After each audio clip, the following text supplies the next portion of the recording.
I mean, I've not been listening to anything you just said in the past 60 seconds because I was too busy thinking what would be more cost effective. So I Google, like, how much is it to purchase a bee? According to a new study, that sweet golden nectar that many of you out there love is good for your heart and metabolism, and that is 2 tablespoons / 40 grams to be exact. So we've got this paper, brand new, November 22. So as of recording this, it's this month. It is titled Effects of Honey on Cardiometabolic Risk Factors, a Systematic Review and Meta-Analysis. So I'll start by giving you a bit of context on this paper. So excess from free sugars are implicated in the epidemics of obesity and type 2 diabetes. Honey is a free sugar, but is generally regarded as healthy. So they're essentially just trying to differentiate honey to other free sugars because they're basically trying to say, look, you can't put honey and plain white table sugar in the same ballpark. Essentially. Do you like honey, Tom? Do you know what? It's really funny that you've included this in this week's episode because I've not had honey in years. Oh, really? But very recently, I've been craving it. Maybe that's my, metabolism crying out for it. But no, I've been really craving. But do you know what? Not any honey. I need that thick, it's almost like glue honey, where it's like the yellow colour. Gucci shit. Yeah, well, actually, we'll talk about the actual type of honey this paper looks at, because there are certain types which are better. Because you do get like the basics, like, I don't know, runny Tesco honey. basics. Yeah, it's just like the shitty, their own brand. It's basically just sugar. Yeah. Like, it's just syrup. It's not really proper honey. Boiled in a pan. We'll go through some key takeaways from this paper, and we'll sort of give our thoughts on it as well. They found that it lowered fasting blood glucose. Let me just quickly explain what that is. Fasting blood glucose is like what it is in the morning. So after, obviously, if you slept all night, you're in a fasted state. So then they'll test your blood glucose in the morning. So they found, obviously, by having it every day, they found that it lowered fasting blood glucose and the amount of bad cholesterol in the blood while increasing good cholesterol and reducing inflammation. So great stuff. Most of the subsequent benefits were observed in people who ate raw honey from false acacia. I can't give that a go. I don't know, we'll put it in the show notes, guys. Or black locust trees. So important there, raw honey, essentially. So you don't want your over processed basic honey you get from thingies, because they basically, I mean, it's nice, that it's not nothing wrong with it, but to get the supposed health benefits from this paper. That's what I actually looked into. That's what they looked into, yeah. So they also made a point of you shouldn't heat your honey above 65 degrees, because the research also showed that when heated to this extent, honey lost most of its health benefits.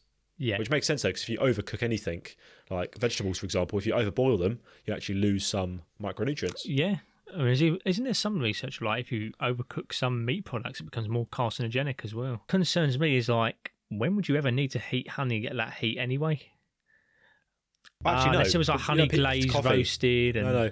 People put it in their coffee, don't they, and tea. So if you put if you put honey in your boiling water, 100 degrees Celsius, that's going to be well above, isn't it? So I forgot you got those kind of weirdos out there doing that. Yeah. Well, it's not butter, Tom. It's better than butter, isn't it? Because in my mind, I was thinking, like, if you're gonna have your honey on your toast, don't put honey on your toast, then put it in the toaster. That wouldn't work. You'd put your honey on your toast afterwards. You'd fuck your toaster up. Well, exactly. And then I was thinking, but then again, the bigger concern would be what lunatic is actually doing that in the first place. Other key takeaways from this paper is they mentioned about if you're currently limiting sugar intake, they're not saying start smashing honey on the regular. They're not saying, like, if you are somebody for any particular reason you are limiting your sugar, it's probably not beneficial to suddenly start smashing loads of honey. Yeah. Okay.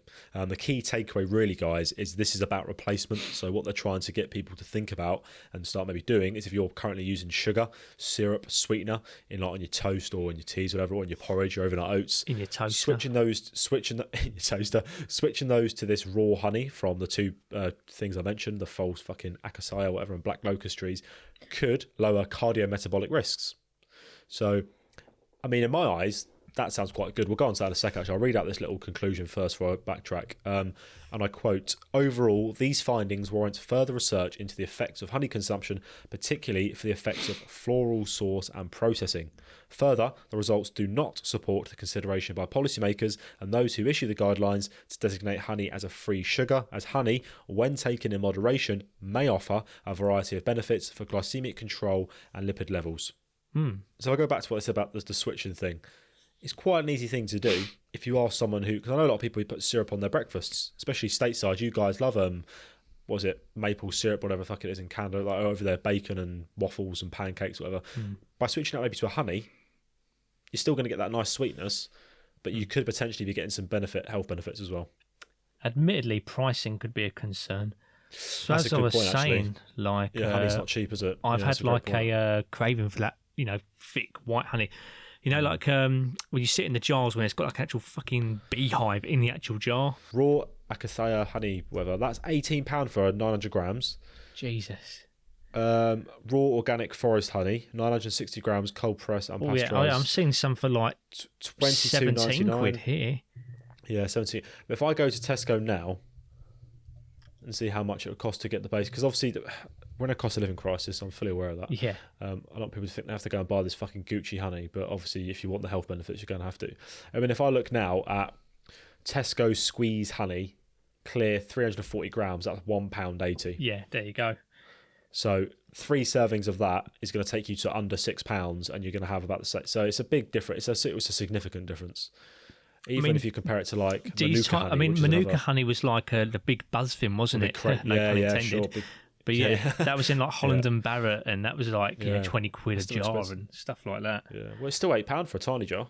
Yeah, I mean, it's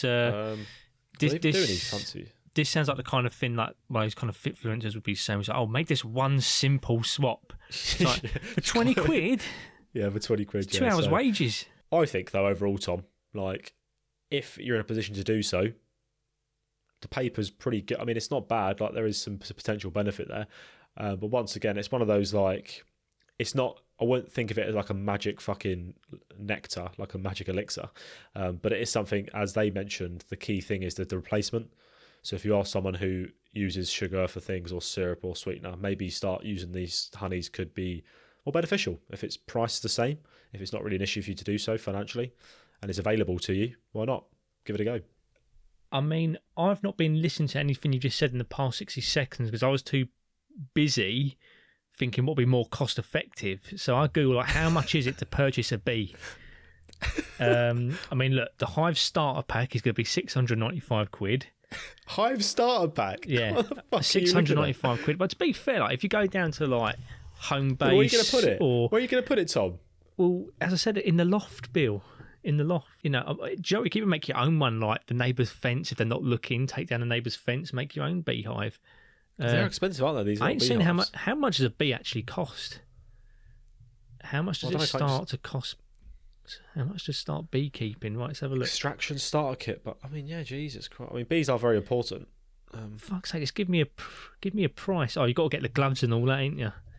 Could probably do without those, or get my missus to deal with all that. Buy a bee. I've just found colony of bees, £4.49. £4.49 for a colony of bees? Hold on, let me just confirm this, guys. Mate. Oh, you got to be a member. The honey, that'd be good for like self-defence. Hang on, mate. Stand by. I think it's a book. Oh, is it a book? Right. It's a book. It's a book called. I was going to say, how much did you say originally? How much? £4.49. I mean, £4.49 for a colony of bees would be a steal. Absolutely still, mate. I mean, I'd be buying bees all day long, for, as I said, like making honey, self-defence reasons, putting through the sunroof of someone's car that I don't like. Yeah, self-defence. Buy wasps for that, mate. Wasps are more nasty, aren't they? Little fuckers. Self-defence, you have like a giant paper mache ball filled with bees that you throw at someone you don't like. Do you know what I read recently? Cleopatra was one of the first people to actually have a vibrator. It was a holiday dildo filled with bees.